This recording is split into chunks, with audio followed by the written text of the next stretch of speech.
சேலம் மாவட்டம் ஆத்தூரில் விவசாயி வீட்டின் பூட்டை உடைத்து பீரோவில் இருந்த 45 சவரன் தங்க நகை 1 கிலோ வெள்ளி மற்றும் 3.5 லட்சம் ரூபாய் கொள்ளையடிக்கப்பட்டுள்ளது.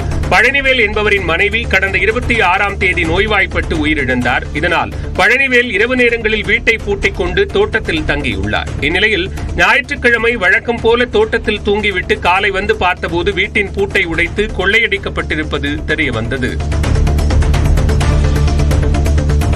பெரம்பலூர் அருகே அதிவேகமாக வந்த கார் இருசக்கர வாகனத்தின் மீது மோதிய விபத்தில் ஒருவர் உயிரிழந்தார். கூத்தனூரைச் சேர்ந்த வேல்முருகன் தன் நண்பர் மகேந்திரனுடன் இருசக்கர வாகனத்தில் திருச்சி சென்னை தேசிய நெடுஞ்சாலையில் சென்றார். ஈரூர் பேருந்து நிறுத்தம் அருகே சாலையை கடப்பதற்காக நின்று கொண்டிருந்த போது ஆந்திராவைச் சேர்ந்த நபர் ஓட்டி வந்த கார் இவர்களின் மீது வேகமாக மோதியது. இதில் மகேந்திரன் உயிரிழந்தார். வேல்முருகன் உட்பட 5 பேர் காயமடைந்தனர். லாரியை முந்திச் செல்ல முயன்றபோது லாரியின் பின்பகுதியில் மோதிய கார் சாலையோரம் நின்றவர்களின் மீதும் மோதியதாக கூறப்படுகிறது.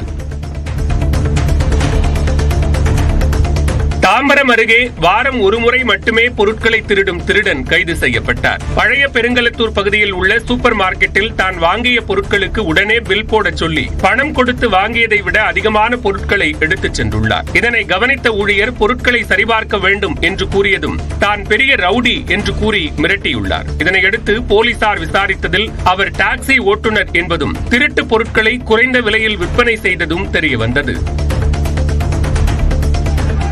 மதுரையில் அம்பேத்கர் சிலைக்கு மாலை அணிவிக்கும் நிகழ்வின் போது பாஜகவினர் வழக்கறிஞர்களிடையே தள்ளுமுள்ளு ஏற்பட்டதால் பரபரப்பானது. அவுட்போஸ்ட் பகுதியில் அம்பேத்கர் சிலைக்கு மாலை அணிவித்த வழக்கறிஞர்கள் 10 பேர் பாஜகவுக்கு எதிராக கோஷம் எழுப்பினர். அங்கிருந்த பாஜகவினர் வாக்குவாதத்தில் ஈடுபட்டதால் இரு தரப்புக்கும் இடையே மோதல் ஏற்படும் சூழல் உருவானது. இதனையடுத்து காவல்துறையினர் சமாதானப்படுத்தி இரு தரப்பையும் கலைத்தனர்.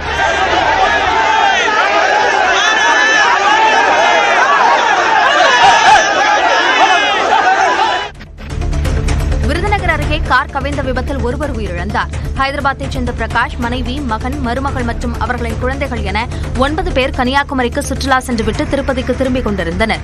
இனாம் ரெட்டியாப்பட்டி தேசிய நெடுஞ்சாலையில் சென்றபோது கட்டுப்பாட்டை இழந்த கார் சாலையோர பாலத்தடுப்பில் மோதியது. இதில் பிரகாஷின் மனைவி ஆலியா ராணி நிகழ்விடத்திலேயே உயிரிழந்தார். மற்றவர்கள் பலத்த காயமடைந்தனர்.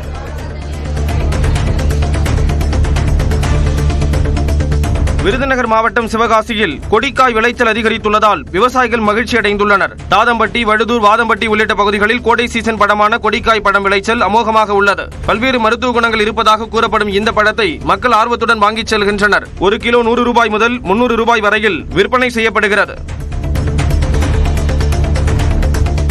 புதுக்கோட்டை மாவட்டம் ஆலங்குடி அருகே வேங்கடகுளம் கிராமத்தில் தமிழ் புத்தாண்டையொட்டி வடமாடு மஞ்சு விரட்டு போட்டி விமர்சையாக நடைபெற்றது. ஒரு காளைக்கு 9 வீரர்கள் வீதம் போட்டி நடத்தப்பட்டது. வீரர்களை காளைகள் திக்குமுக்காட செய்தது பார்வையாளர்களை வெகுவாக கவர்ந்தது.